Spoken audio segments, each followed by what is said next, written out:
So I came down here to do a video, but I think I'm going to walk down the road a little ways because check this out. This here are rather fresh bear tracks. Right up through there. Put my hand down for comparison.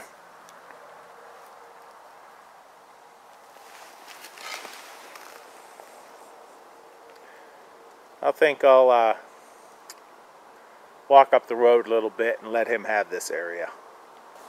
Hello. So I've only walked up a little ways. That bear could be right out in this area, but he shouldn't bother me. It is the time of year where they're close to hibernation, so they're very grouchy and such. So I may be taking a chance, but I think those are a little older, those tracks. I inspected them and such, but it's a possibility that he may come around. Although, I've got a video to do. Yeah.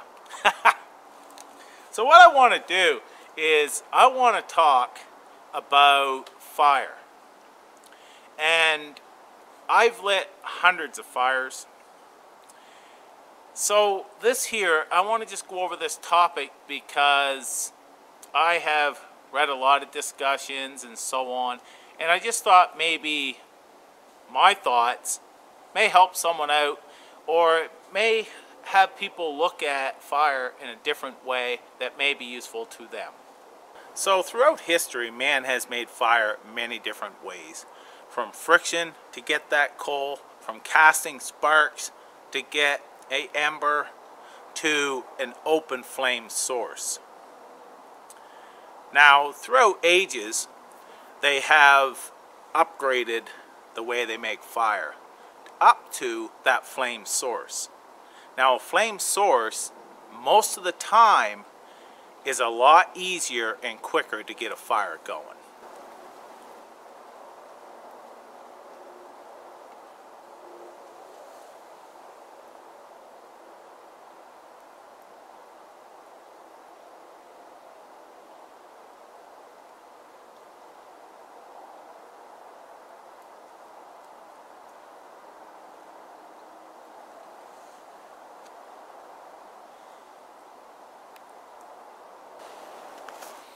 Solar can be very fast and effective, and I myself carry one in my wallet, a Fresnel lens just like this, because it's a very good backup and it's fun to do.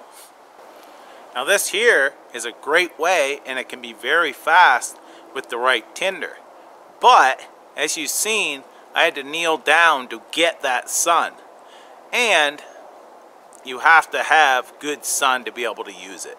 So it's a great backup tool and way to make fire, but you can't count on it all the time.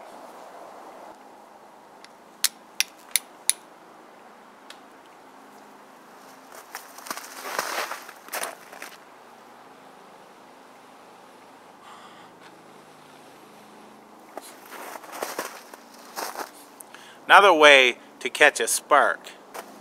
You can see flint steel works great, and it takes no time a lot of the times with good charred cloth or good material to catch that spark, but it has to be placed in a bundle of other tinders and blown into flame. So that there for me is more or less just going out and wanting to do it and having fun with it.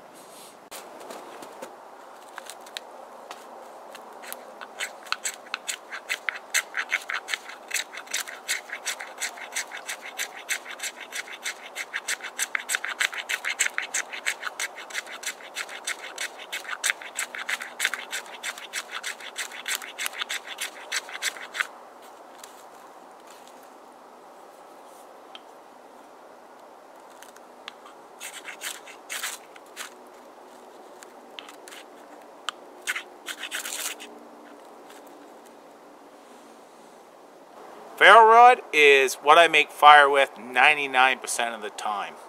It takes preparation, and so does solar and flint and steel and friction fires. They all take a lot of preparation. Sometimes very minimal, like that right there. Scrape it off, you're good to go with the right tinder. But this here is my preferred method of making fire. Why? Because I enjoy it. That's why. It does what I need it to do.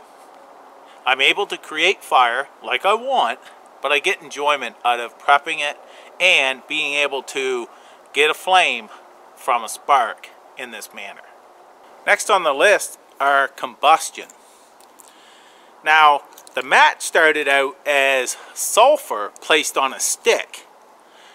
They would light your flint and steel, get that ember, and touch the sulfur to it, and that would light the sulfur and the wood. Then they could light their candles and such, and is far less smoke than trying to blow in a tinder bundle in a house. This here, I have storm matches with a striker. Very good carry for a open flame, and a disposable lighter. So I've had to prep my other ways of making fire, but a lot of times an open flame can be a lot easier to light material and a lot faster. This here, I just have to block the wind.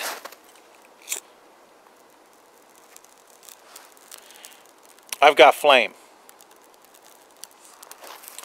Very little prep, and that can make all the difference. So as you've seen, all those ways of making fire and different tools, they all get the job done. Some take a little bit more preparation in order to get that combustion into a flame, and that is good if you're just playing. Now, friction fire, that is a backup if I have no other tools, or if I want to just play and hone my skills, I'll use friction fire. Flint and steel, that's something that if I want to just go out, make a fire, play around, you know, a camp and such, something different, I'll use that. And then my ferro rod, like I said, I take that camp, and that's 99% of my fire making right there, is with a ferro rod because I enjoy it.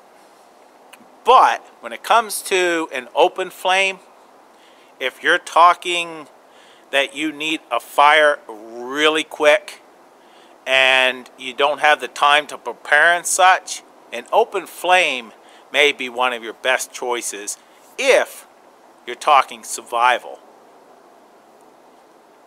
Now you can take a disposable lighter, and there's many different arguments about a disposable lighter. Try lighting it. Big crack. Try lighting it with a cold hands when it's wet and so on. It could break and so on.